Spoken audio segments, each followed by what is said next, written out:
part of this video is sponsored by FOMU. That feels so cool. I can't believe I get to say that. I've been hinting at it for a couple months now, but it's finally done, so I can tell you all about it. A while back, the team at FOMU reached out because they're doing a show on 19th century photography. They like what I do and how I translate my ideas into video. So they wondered if I was up for the challenge to make 6 short videos that the viewers would see in the exhibition space that would inform them of the 6 most important technical advances that were made in photography in the 19th century. That's a mouthful. Aiko Roegiest?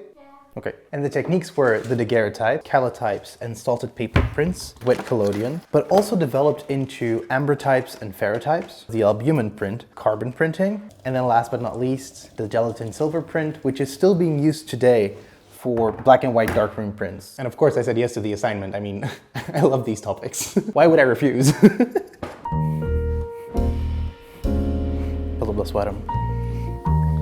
Are you cold? I kan tell. Alles nog warm. Ik heb ook zo juist gewaarschuwd, die zo verbrand ik mijn tong. Oh my god, ik wist me wat dat uitlachen. You sound like a chicken. Aiko and I are rearranging our living room for the winter, especially to get the sofa closer to the radiator, because as you can tell, Aiko's always cold. But this isn't the final form yet. Let's call it a rough draft. But one thing that I really need to do right now is go through all of my books and see which ones I want to keep. Let's get them.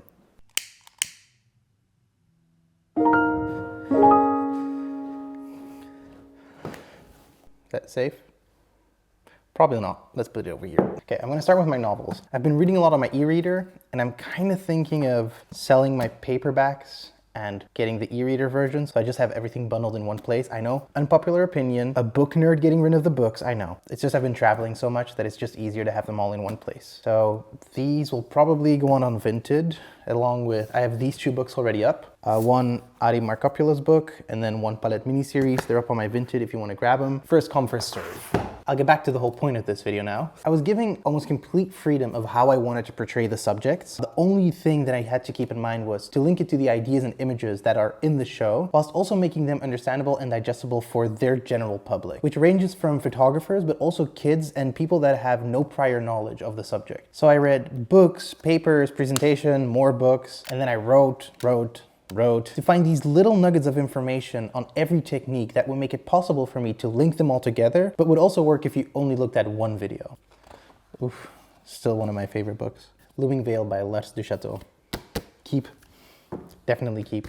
I think that's actually one of the things that I'm most proud of with this project is the fact that I could reduce the huge amount of information that I found into 60 to 90 second videos whilst making it understandable for a broader audience. I know that if I would have seen these videos as a kid, I would have loved them. I've always been an information sponge. Anything that would help me understand things better, I was all over it.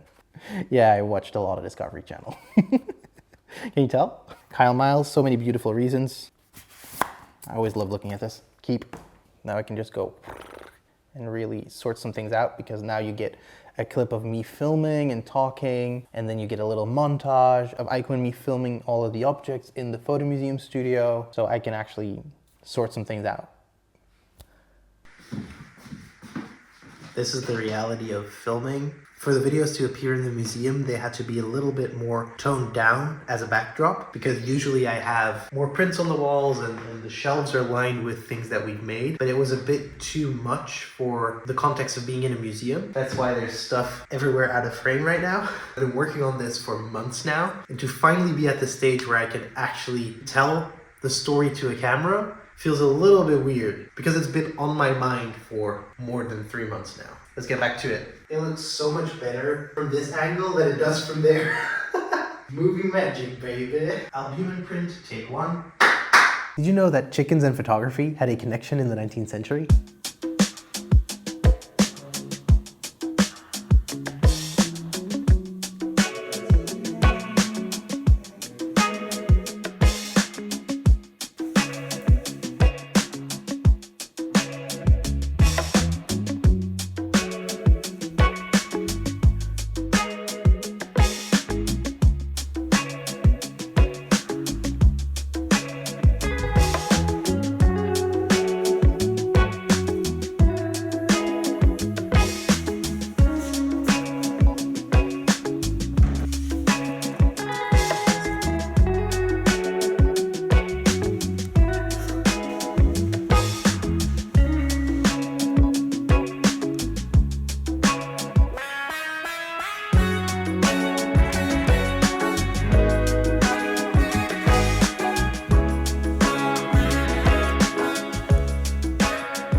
direct zijn, vrees ik.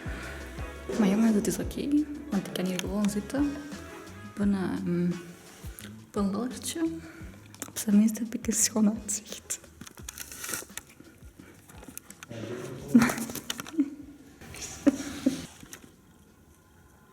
Ook wel gek, hè? Die negende persoon met een tractor. Contractor. Contractor, nueve.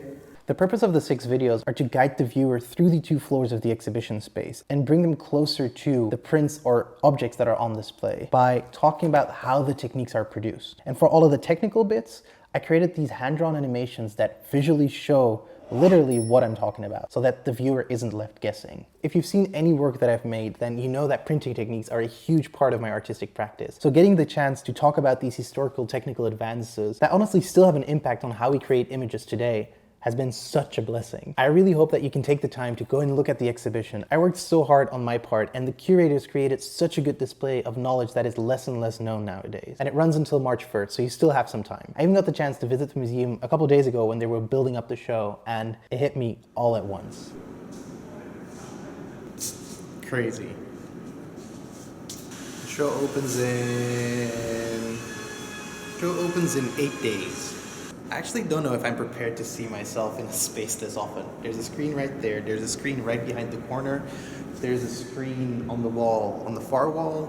And there's 2 more spread out. There's 5 screens on this floor, and then there's 1 more on the floor below. I'm the only living artist that's part of this show. Because it's all about 19th century photography. It's so weird. Aiko, jij moet even door die stapel gaan. Die zijn oftewel van u, of die mogen weg. It's kind of fun in stacks like this. I feel like a crazy professor. Ooh, I sound like an old man. Something really different, but that really inspired me this month, is the fact that I got to see a film that I've been wanting to see ever since it came out in 2023, Perfect Days by Wim Wenders. I don't know why I put it off for so long, but I'm so happy that I watched it. It's a slower movie about a man that lives an analog life in the bustling city of Tokyo. The main character, Hirayama, enjoys the simple things in life. The sound of cassette tapes, shooting analog film, nurturing seedlings into plants. And this all feels so natural, but it becomes jarring later in the film when a contrast is made with someone that follows societal norms a bit more. I won't spoil any more than that, but I will say that it's most likely my favorite film I've seen so far. If you happen to watch it, I urge you to listen to the audio track. This is what makes the film for me personally. It is so perfectly designed. You really only hear what the main character is paying attention to, which is a really nice contrast with what you're used to seeing or hearing in a city. And it really captures the bubble that that character has built for himself perfectly. And you might have seen in my short form videos that Aiko and I just spent 3 weeks in rural Denmark in an artist residency. And a lot of how I captured that experience was taken from me experiencing that movie. But I'll get into that entire experience in next month's video because we were there until about mid-October. See you then. Yeah! Allee jongens, tot binnen een minuutje zeker, wanneer ik nog iets te vertellen heb. Okay, small little note, sorry, wasn't done yet. I just want to thank Aiko. This really wouldn't have been possible without her. And then Sonia, Ingrid, Tamara, and Sara, thanks again for all the trust. It really was a pleasure working with all of you. And maybe we get to do this again sometime soon. Okay, see you for real now. Bye.